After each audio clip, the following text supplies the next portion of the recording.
Now, when MLB came on board, things changed. I mean, for the better, because we were legit, right? You're working with Major League Baseball. So when I call the NBA, when I call the NHL, when I call ESPN, or they call me, they already got it, right? MLB is working with you, so they felt like we were real. Exactly, yeah. So things went a lot faster after we did that deal with Major League Baseball. I think it was 2001, and then things really accelerated from there. Because I grew up a Cowboy fan and diehard Cowboy fan. And before I made the Cowboys, I had been cut by 6 different teams. And so playing in preseason games at that point. That's me too. Hey, Reggie, you keep talking. I'm a Cowboy fan. I'm an old Roger Staubach man, okay? So you're Gotcha. Okay. Nobody else knows you played with Ryan Leaf, man, because you're there in like 2001, right? Weren't you there? I was there when he came in. Yeah, nobody else knows you played with Ryan Leaf, but I know that because I'm a Cowboy fan. Yeah, Emmitt Smith didn't even want him in the locker room, but no.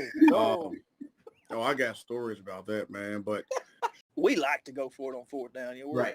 Ball control, and of course, that helps us defensively as well, because we, like you mentioned, we limit a lot of snaps from the opponent. So we like to go for it on fourth. But Braden Dupree is our kicker, who's also our starting halfback, and had a really good year for us last year. He got injured there toward the end of the year, and of course, tough kid, played through it, but his back was hurt, his leg was hurt, and he wasn't full speed at the end. So if we can keep him healthy, he's going to have a big year. And then he's also starting outside linebacker, and then, as you mentioned, small ball, also our kicker. So, when he's feeling good and he's fresh, he can boom it pretty good, for us at our level, 30, 35-yard field goal. But, here early, when you don't ever come off the field, that old leg gets dead. They're late in the game a lot.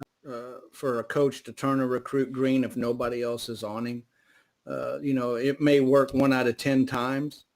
But if you're inundated with undecideds in your area, throw everybody a phone call and see who may turn green for you as a backup, nothing else. Ray, what do you think?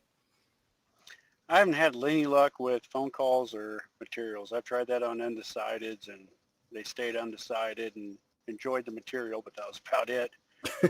Usually, if there's undecideds and I really want them, I'll throw a scout, maybe a campus visit or two. Most of the time, especially if it's a heavily populated area, I'll just throw a bunch of scouts out and see who the big boys want, and then just pretty much go after whoever's left. And then at that point, I'll just start hammering out campus visits and throwing out starts and playing time, and away we go.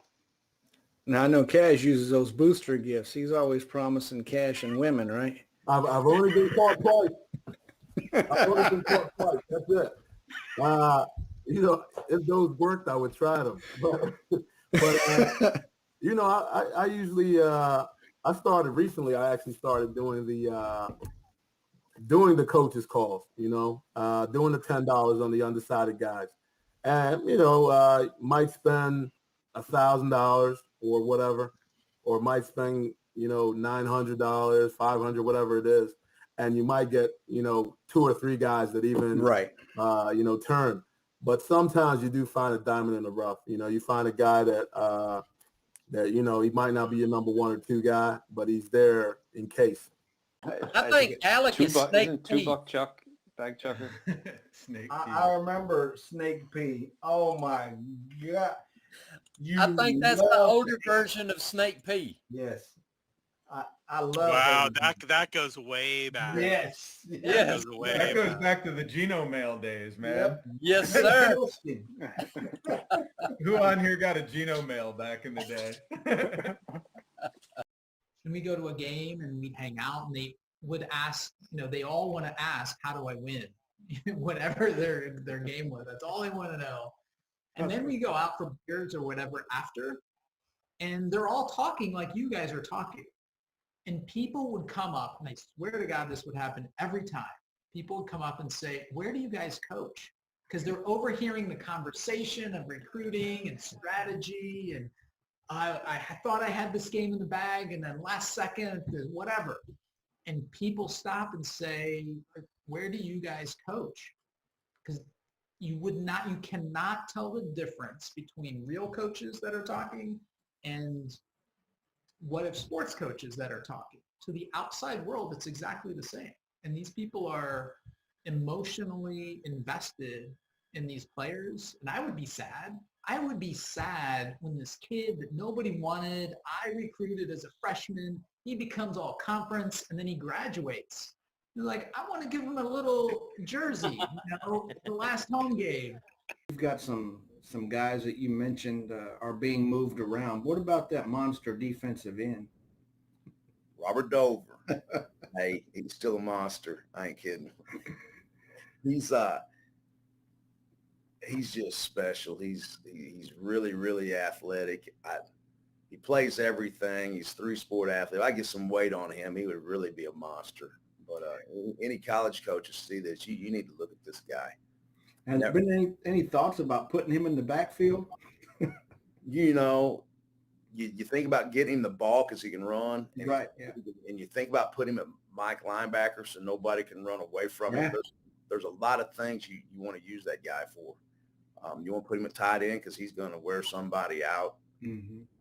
He's just so valuable and such a great kid.